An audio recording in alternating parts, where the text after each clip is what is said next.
Knowledge ഫാക്ടറിയുടെ പുതിയൊരു വീഡിയോയിലേക്ക് എല്ലാവർക്കും സ്വാഗതം. അപ്പോൾ നമ്മൾ ഇന്ന് ഈ വീഡിയോയിൽ സിവിൽ പോലീസ് ഓഫീസറുമായിട്ട് ബന്ധപ്പെടുത്തിയിട്ടുള്ള നമ്മുടെ നോട്ടിഫിക്കേഷനും അല്ലെങ്കിൽ നമുക്ക് 2022-23 കാലഘട്ടങ്ങളിൽ സിവിൽ പോലീസ് ഓഫീസർ ആവണം എന്നുണ്ടെങ്കിൽ നമ്മൾ ചെയ്യേണ്ടിയുള്ള കാര്യങ്ങളും അതുപോലെ തന്നെ ഈ എക്സാമിൻ്റെ പാറ്റേൺ, ഫിസിക്കൽ, അങ്ങനെയുള്ള സകല കാര്യങ്ങളെക്കുറിച്ച് നമ്മൾ എന്ത് ചെയ്യും ഈ ഒരു വീഡിയോയിൽ ചർച്ച ചെയ്യുന്നതായിരിക്കും.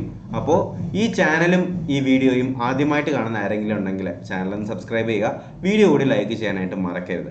അപ്പോൾ നമുക്ക് എന്തായാലും നോക്കാം.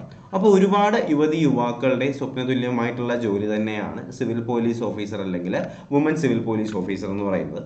അപ്പോൾ ഡിസംബർ 18 മുതൽ ജനുവരി 18 വരെയാണ് നമ്മുടെ ഈ ഒരു സിവിൽ പോലീസ് ഓഫീസറിൻ്റെ നോട്ടിഫിക്കേഷൻ ഒഫീഷ്യലായിട്ട് നമ്മുടെ പ്രൊഫൈലുകളിൽ വരാനായിട്ട് പോകുന്നത്. ഓക്കെ, അപ്പോൾ ഡിസംബർ 18 വരും. ജനുവരി 18 വരെ നിങ്ങൾക്ക് എന്ത് ചെയ്യാനായിട്ട് കഴിയും? സിവിൽ പോലീസ് ഓഫീസറിലേക്ക് നിങ്ങൾക്ക് അപ്ലൈ ചെയ്യാനായിട്ട് കഴിയും. അപ്പോൾ ഇതിൻ്റെ ക്വാളിഫിക്കേഷൻ എന്താണെന്ന് ചോദിക്കുകയാണെങ്കിൽ നമ്മുടെ ഹയർ സെക്കൻഡറി ആണ് അല്ലെങ്കിൽ +2 ലെവൽ എക്സാമിനേഷൻ ആണ് ഇതിൻ്റെ ക്വാളിഫിക്കേഷൻ. ഓക്കെ, +2 ഉള്ള ആർക്ക് വേണമെങ്കിലും നമ്മുടെ സിവിൽ പോലീസ് ഓഫീസർ എന്ന് പറയുന്ന തസ്തികയിലേക്ക് നിങ്ങൾക്ക് അപ്ലൈ ചെയ്യാനായിട്ട് കഴിയുന്നതാണ്. അപ്പോൾ നമുക്ക് എന്തായാലും ഈ പോസ്റ്റിനെ കുറിച്ചും അതുമായിട്ട് റിലേറ്റ് ചെയ്ത കാര്യങ്ങൾ നമുക്കൊന്ന് കുറച്ച് വ്യക്തമായിട്ട് തന്നെ നോക്കാം. ഇത് നമ്മുടെ കേരള പബ്ലിക് സർവീസ് കമ്മീഷൻ തന്നെ പുറത്തിറക്കിയ ഒഫീഷ്യൽ ആയിട്ടുള്ള നോട്ടിഫിക്കേഷൻ ആണ്. നമുക്ക് നോക്കാം. അപ്പോൾ വകുപ്പ് നമുക്കറിയാം പോലീസ് ആണ് അല്ലേ, നമ്മുടെ പോലീസ് ഡിപ്പാർട്ട്മെന്റിലേക്കുള്ള എക്സാമിനേഷൻ ആണ് നടത്താനായിട്ട് പോകുന്നത്. ഉദ്യോഗ പേരെന്ന് പറയുന്നത് എന്താണ്? പോലീസ് കോൺസ്റ്റബിൾ ആണ്. ആംഡ് പോലീസ് ബറ്റാലിയൻ ആണ് കേട്ടോ, APB കേട്ടോ, ആംഡ് പോലീസ് ബറ്റാലിയനിലേക്കാണ് നിലവിലിപ്പോൾ വിളിച്ചിട്ടുള്ളത്. ഇതിൻ്റെ സാലറി സ്കെയിൽ നോക്കുകയാണെങ്കിൽ 31,100 രൂപ മുതൽ 66,800 രൂപ വരെയാണ് എന്ത് ചെയ്യുന്നത് നമ്മുടെ സിവിൽ പോലീസ് ഓഫീസറിൻ്റെ സാലറി സ്കെയിൽ വരുന്നത്. അതുപോലെ ആവശ്യത്തിൽ കൂടുതൽ തന്നെ ഒഴിവുകളുള്ള തസ്തികയാണ് സിവിൽ പോലീസ് ഓഫീസർ. പിന്നെ ഇതിൽ ശ്രദ്ധിക്കേണ്ടത് ബാക്കി തസ്തികകളെ പോലെയല്ല, യൂണിഫോം പോസ്റ്റുകളുടെ കാലാവധി എന്ന് പറയുന്നത് 1 വർഷമാണ് കേട്ടോ. അപ്പോൾ 1 വർഷത്തിനകത്ത് നിങ്ങൾക്ക് എന്ത് ചെയ്യും? വളരെ പെട്ടെന്ന് തന്നെ ഇതിനകത്ത് ജോലി ലഭിക്കുന്നതാണ്. അപ്പോൾ നമ്മുടെ കഴിഞ്ഞ സിവിൽ പോലീസ് ഓഫീസറിൻ്റെ റാങ്ക് ലിസ്റ്റ് ഉടനെ തന്നെ ഉണ്ടാവും. നമ്മുടെ ഈ ഒരു ഡിസംബർ ജനുവരി സമയത്ത് തന്നെ റാങ്ക് ലിസ്റ്റ് ഉണ്ടാവും എന്ന് തന്നെയാണ് പ്രതീക്ഷിക്കുന്നത്. അപ്പോൾ നമുക്ക് എന്തായാലും നോക്കാം.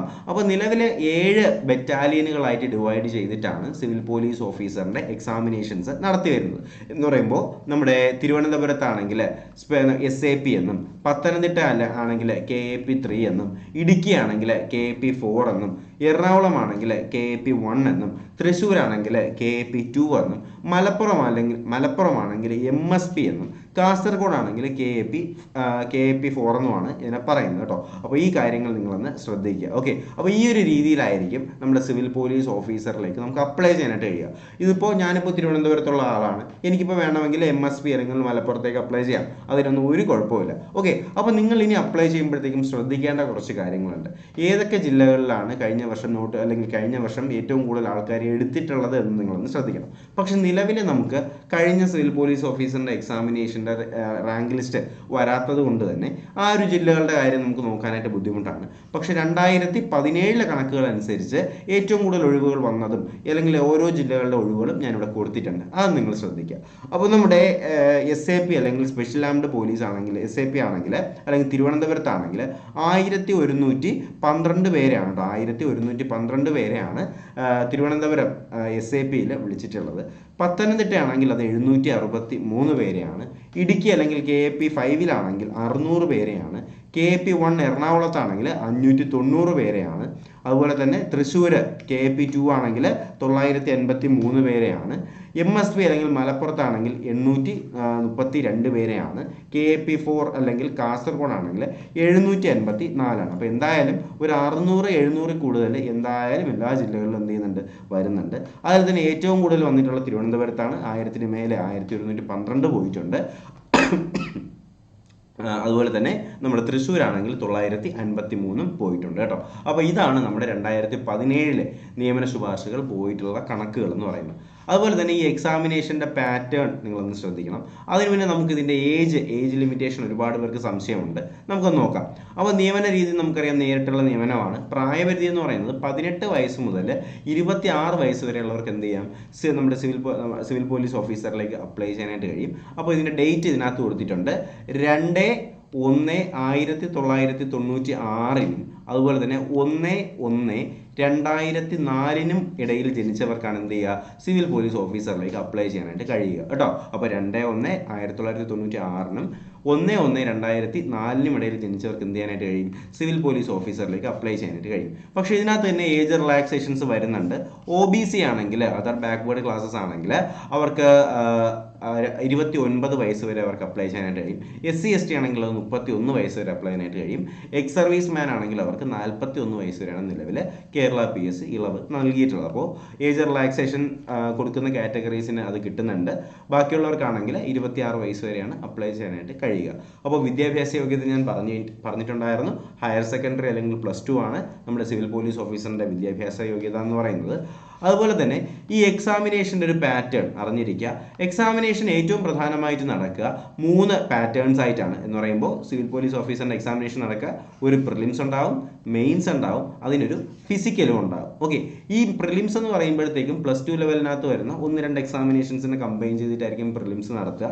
അതിലിപ്പോൾ സിവിൽ പോലീസ് ഓഫീസർ ഉണ്ടാവും, ചിലപ്പോൾ ഫയർമാൻ ഉണ്ടാവും, ചിലപ്പോൾ എക്സൈസ് ഉണ്ടാവും. മനസ്സിലായില്ലേ? അപ്പോൾ ഇങ്ങനെ വരുന്ന കുറേ വിമൻ സിവിൽ പോലീസ് ഓഫീസർ ഉണ്ടാവും. അങ്ങനെ ഇവരുടെ എല്ലാം കൂടി കുറച്ച് എക്സാമിനേഷൻസ് കമ്പൈൻ ചെയ്തുകൊണ്ട് എന്ത് ചെയ്യും? +2 ലെവൽ പ്രിലിംസ് എന്ന് പറഞ്ഞിട്ട് ഒരു എക്സാമിനേഷൻ ഉണ്ടാവും. അപ്പോൾ എക്സാമിനേഷൻ എന്ന് പറയുന്നത് 100 മാർക്കിനായിരിക്കും. നോട്ടിഫിക്കേഷൻ വന്നു കഴിഞ്ഞ് 5-6 മാസത്തിനകം എന്ത് ചെയ്യും? പ്രിലിംസ് എക്സാമിനേഷൻ നടത്തുന്നതായിരിക്കും.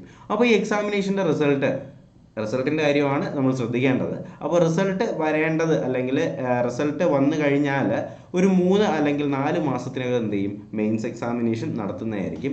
ഈ മെയിൻസ് എക്സാമിനേഷനും 100 മാർക്കിന് തന്നെ ആയിരിക്കും. പക്ഷേ ഈ ഒരു മെയിൻസ് എക്സാമിനേഷനകത്ത് സ്പെഷ്യൽ ടോപ്പിക് എന്ന് പറയുന്ന ഒരു സാധനം ഉണ്ടാവും. അപ്പോൾ നമ്മുടെ ചാനലിൽ തന്നെ സ്പെഷ്യൽ ടോപ്പിക്കിനെ കുറിച്ച് വളരെ ഡീറ്റെയിൽ ആയിട്ട് ഇതിന് മുന്നേ സിവിൽ പോലീസ് ഓഫീസർ എന്ന് പറയുന്ന ഒരു പ്ലേ ലിസ്റ്റിനകത്ത് ഞാൻ വളരെ ഡീറ്റെയിൽ ആയിട്ട് തന്നെ പഠിപ്പിച്ചിട്ടുണ്ട്. അപ്പോൾ സ്പെഷ്യൽ ടോപ്പിക് എന്തുണ്ടാവും? മെയിൻസിനുണ്ടാവും.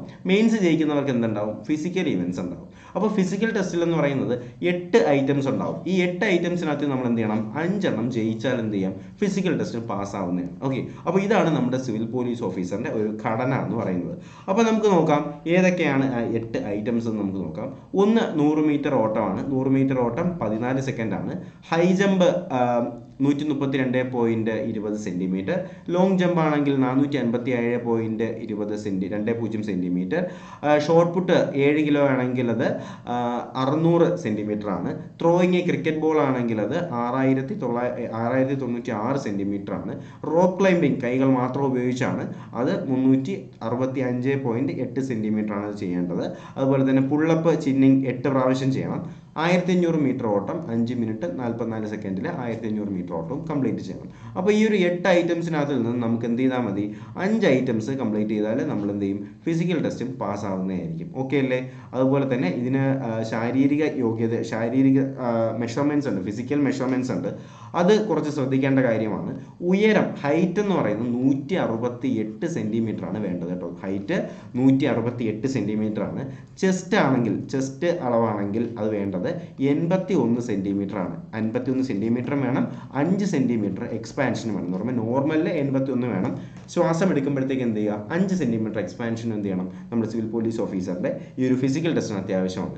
അതും ഇതിനകത്ത് എന്ത് ചെയ്യുന്നുണ്ട്? പട്ടികജാതി പട്ടികവർഗ വിഭാഗത്തിൽപ്പെട്ടവർക്കാണെങ്കിൽ ഈ 168 സെൻറ്റിമീറ്റർ എന്ന് പറയുന്നത് 160 സെൻറ്റിമീറ്റർ ആയിട്ട് മാറും.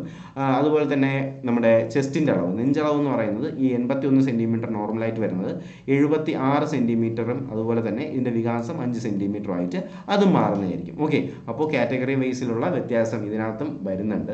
അതുപോലെ തന്നെ നമ്മുടെ കാഴ്ചയുടെ ഒരു കാര്യം ഇതിനകത്ത് വരുന്നുണ്ട്. കണ്ടല്ലോ, ദൂരക്കാഴ്ച സമീപ കാഴ്ചയൊക്കെ ഉള്ളവരുണ്ടെങ്കിൽ അതുകൂടി ഒന്ന് ശ്രദ്ധിക്കുക. അത് ഇതിനകത്ത് കൊടുത്തിട്ടുണ്ട്. വലത് കണ്ണിൻ്റെയും ഇടത് കണ്ണിൻ്റെയും കറക്റ്റ് മെഷർമെൻറ്റ്സ് ഇതിനകത്ത് കൊടുത്തിട്ടുണ്ട്. അപ്പോൾ ഇതാണ് നമ്മൾ സിവിൽ പോലീസ് ഓഫീസറുമായിട്ട് ബന്ധപ്പെടുത്തിയിട്ട് വളരെയധികം ശ്രദ്ധിക്കേണ്ട പോയിന്റ്സ് ആണ് ഞാനിപ്പോൾ പറഞ്ഞത്. എല്ലാ കാര്യവും പറഞ്ഞിട്ടുണ്ട്. എക്സാമിനേഷൻ്റെ ടൈപ്പ് എന്താണെന്ന് പറഞ്ഞു, നോട്ടിഫിക്കേഷൻ പറഞ്ഞു, ഹൈറ്റ് പറഞ്ഞു, അതുപോലെ തന്നെ എക്സാമിനേഷൻ പാറ്റേൺ അതിൻ്റെ രീതി എന്താണെന്ന് പറഞ്ഞു, അതുപോലെ ഏജിൻ്റെ കാര്യം പറഞ്ഞിട്ടുണ്ട്. പിന്നെ ഓരോ ജില്ലകളിലും എത്രത്തോളം വേക്കൻസീസ് ആണ് റിപ്പോർട്ട് ചെയ്യപ്പെടാനായിട്ട് പോകുന്നത് അങ്ങനെയുള്ള കാര്യവും ഇതിനകത്ത് പറയുന്നുണ്ട്. ഓക്കെ, അപ്പോൾ ഈ ഒരു PDF ആവശ്യമുള്ളവർ നമ്മുടെ ടെലഗ്രാം ചാനലിലേക്ക് ഒന്ന് ജോയിൻ ചെയ്യുക. അതിലേക്കുള്ള ലിങ്ക് ഞാൻ ഡിസ്ക്രിപ്ഷൻ ബോക്സിൽ കൊടുത്തേക്കാം. എന്തെങ്കിലും സംശയമുള്ളവർ എനിക്ക് ഇൻസ്റ്റാഗ്രാമിൽ മെസ്സേജ് അയച്ചിരുന്നാൽ മതി. അതിലേക്കുള്ള ലിങ്ക് ഞാൻ കമൻറ്റ് ബോക്സിൽ പിൻ ചെയ്ത് തരാം. ഓക്കെ, അപ്പോൾ ഈ ഒരു അറിവ് തീർച്ചയായിട്ടും നിങ്ങളുടെ സുഹൃത്തുക്കളിലേക്ക് കൂടി എത്തിച്ചു കൊടുക്കുക. അപ്പോൾ ഞാൻ നേരത്തെ പറഞ്ഞ പോലെ തന്നെ ഈ ഒരു വീഡിയോ നിങ്ങൾക്ക് ഫലപ്രദമായി തോന്നുകയാണെങ്കിൽ വീഡിയോ ഒന്ന് ലൈക്ക് ചെയ്യുക, ചാനൽ സബ്സ്ക്രൈബ് ചെയ്യാനായിട്ട് മറക്കരുത്. അതുപോലെ തന്നെ നിങ്ങളുടെ സുഹൃത്തുക്കളിലേക്ക് കൂടി വീഡിയോ എത്തിച്ചു കൊടുക്കുക. ഓക്കെ, അപ്പോൾ എന്തായാലും പുതിയൊരു വീഡിയോ ക്ലാസ് നോട്ടിഫിക്കേഷനൊക്കെ ആയിട്ട് ഉടനെ തന്നെ കാണാം. അതുവരേക്കും എല്ലാവർക്കും bye bye, good bye, take care.